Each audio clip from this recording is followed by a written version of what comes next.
Tem informação na voz de Wellington Barros. Pitoli, eu gostaria de trazer nesse momento uma publicação feita ontem pelo Eduardo Bolsonaro, em que ele detalha toda essa questão envolvendo o seu irmão Flávio e toda essa divulgação feita pela imprensa nos últimos dias. Então, é uma nota, é um pouco longa, Pitoli, mas eu vou lendo e se você quiser, você pode me interromper e a gente vai discutindo. Então, começa assim, ele vai enumerando aqui os pontos. Primeiro, a história é que recebi dinheiro do fundo de investimento não se sustenta e é tosca.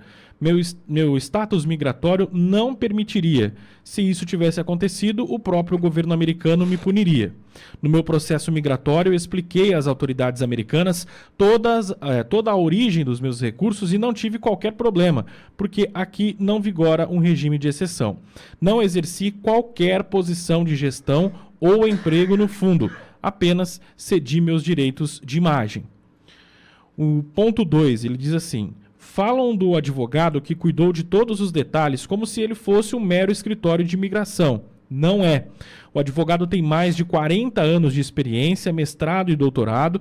Seu escritório atua em gestão de patrimônio e fundo de investimento há mais de uma década. A parte da migração é apenas um departamento deles, devido à necessidade de clientes de alto nível migrar o capital e residência para o local de seus investimentos. O terceiro ponto: nós não somos donos do filme, mas sim os mais de uma dezena de investidores. O escritório cuida apenas da gestão burocrática, financeira e legal dos recursos. Apresentei ele ao Mário, que é o Mário Frias, que estava procurando investidores para o filme por saber da sua competência. Gostariam que apresentasse advogados petistas que não conheço? Ele questiona. O quarto item: o filme não é um produto inexistente ou um serviço fake de advocacia. É um produto real, com grandes estrelas. No quinto ponto: todos os investimentos foram feitos nos Estados Unidos porque a produção foi americana, com atores americanos. Além do mais, devido ao estado de exceção, ninguém se arriscaria a investir num filme de Bolsonaro no Brasil, pois seria devidamente perseguido pelo regime e atrelado como financiador de golpe, como faziam. Investimento nos Estados Unidos garante segurança jurídica e uma jurisdição séria. No sexto item: que tipo de vantagem nossa família poderia dar na época além de perseguição da tirania? Meu pai preso, eu exilado e meu irmão sequer sonhava em ser candidato. Vocês tentam sugerir que havia interesse outro. Qual seria, ou qual interesse poderia existir em uma época em que todos nos consideravam liquidados, né? Toda a imprensa e todos os políticos. E o último ponto aqui, ele escreve que tudo não passa de uma tentativa tosca de assassinato de reputação que tenta atrelar ilicitude em patrocínio para um filme. E aí ele compartilha uma publicação da Folha de São Paulo, dizendo que a Polícia Federal suspeita que dinheiro de Daniel Vorcaro tenha custeado as despesas do Eduardo Bolsonaro nos Estados Unidos. Isso é um absurdo, né? Absurdo. E parabéns, Eduardo Bolsonaro. Obrigado, viu, Barros, por trazer a informação. Barros, eu queria também falar sobre o Hélio Negão, o Hélio Lopes. Tá na pauta aqui. Por favor. Acho que é importante, porque vai no mesmo sentido, né? Eduardo está coberto de razão. Coberto de razão. E até para tentar explicar melhor essa história. Primeiro, o filme não é do Eduardo, o filme não é do Flávio. O que eles fizeram, e para mim está claro, é o que a gente chama de direito do uso de imagem. Tá? Para produções desse nível, um comercial de televisão, por exemplo. No jornalismo não existe essa situação. Tá? No jornalismo há uma exceção. Mas na produção comercial, vamos imaginar, eu estou gravando o comercial na rua, eu já fiz muito disso, já fui garoto propaganda, isso há uns 35 quilos atrás, mais ou menos, né? O Edson me editou quantos comerciais mesmo? Nossa Senhora. Depois podia resgatar o meu antigo aí, né, só para a turma ver como é que era o negócio. Bom, e aí o que a gente tinha? Na rua, para gravar, não podia ter ninguém atrás aparecendo. Por quê? Se alguém aparecesse no comercial, tinha que pegar todos os dados, preencher campos de um documento assinado pela própria pessoa, ela autorizando o uso da imagem dela naquele material publicitário. Um ator, um figurante, tá? Então veja, o que Eduardo e Flávio me disseram né, nas entrevistas que a gente acompanhou, é que a única coisa que eu fiz foi ceder o uso da imagem. Então, quando é ceder o uso da imagem, significa o seguinte: podem tratar de mim, pode usar imagens minhas no documentário, no filme. Esse é o ponto, burocrático, nesse sentido.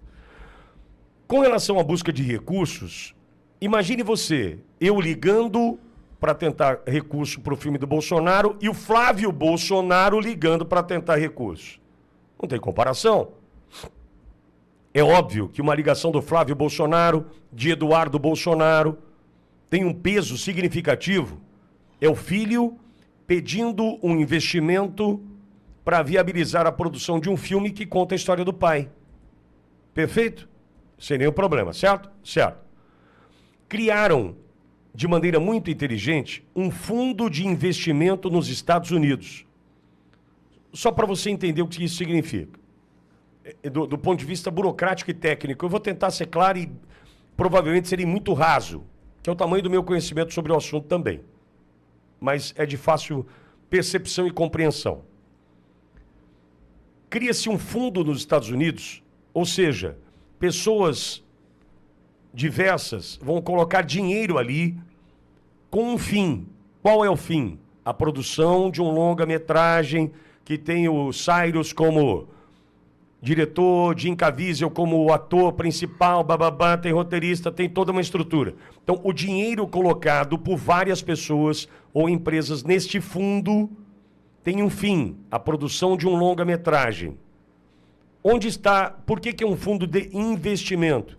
Porque cria-se uma expectativa sobre a bilheteria dessa produção. Juntamos aqui 130 para produzir e, olha, trouxe 500 milhões de bilheteria. O fundo tem um rateio, não é filantropia.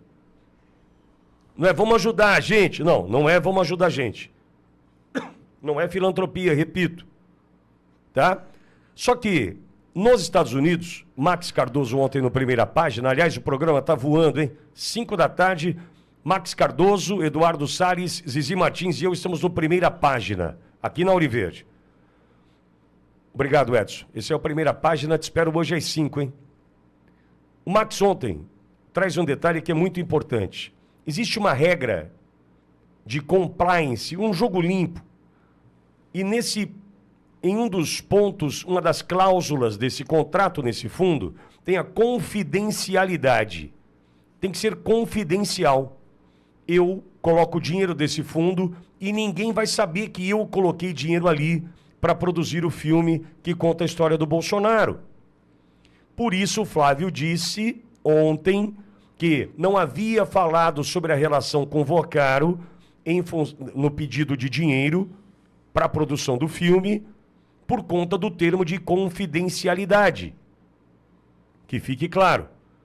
Só que foi quebrada a cláusula em função das notícias e por isso Flávio se posicionou. Não foi Flávio que quebrou a confidencialidade. Foram as notícias e o vazamento muito estranho de um áudio que a gente vai tratar já já sobre isso. Ok? Ok. Então, nesse fundo de investimento nos Estados Unidos, a regra da confidencialidade foi cumprida para que muitos pudessem colocar dinheiro ali, esperando o lucro da bilheteria, porque é um negócio.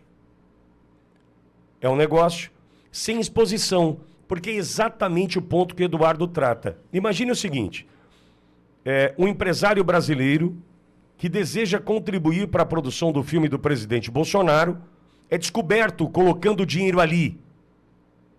Opa, persegue o cara. Imagine o Xandão. Quem é que está ajudando a produzir? Lembra do emoji no grupo de empresários? Lembra aquele joinha no grupo de empresários? O que aconteceu com a turma? Perseguição. Aconteceria a mesma coisa. Por isso, a preservação, por isso a confidência diante da situação. E no meio disso tudo, também estrategicamente, cria-se uma ferramenta que é um intermediário para receber esses investimentos e não aparecer assim, o Banco Master colocou dinheiro ali. Um caminho que eles acharam juridicamente legal, tudo absolutamente legal, mesmo porque estão falando com os Estados Unidos, não está falando aqui com a Refit, não está falando aqui com a Odebrecht, não. Estados Unidos, amigo. As regras são cumpridas ali. As regras são cumpridas ali. E dessa forma se deu. Só que eles estão tentando dizer que, em função do escritório utilizado para intermédio do recebimento do recurso, o Eduardo Bolsonaro recebeu esse dinheiro. É impossível. Vocês não estão no Brasil do Lula, que o filho recebe 300 mil de mesadinha e sai do Brasil pela porta da frente. Não, lá nos Estados Unidos, amigo. As regras funcionam, tem compliance, tem contrato, tem cláusulas de contrato. Tudo isso é cumprido e não tem impunidade.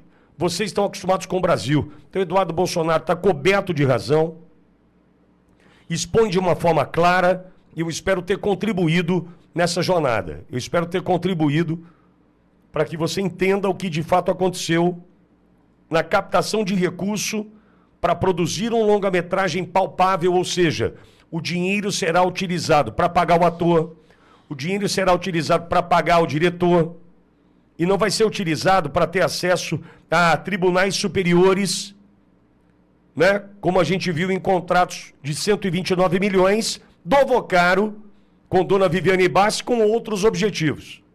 Certo? Acho que fica claro, né?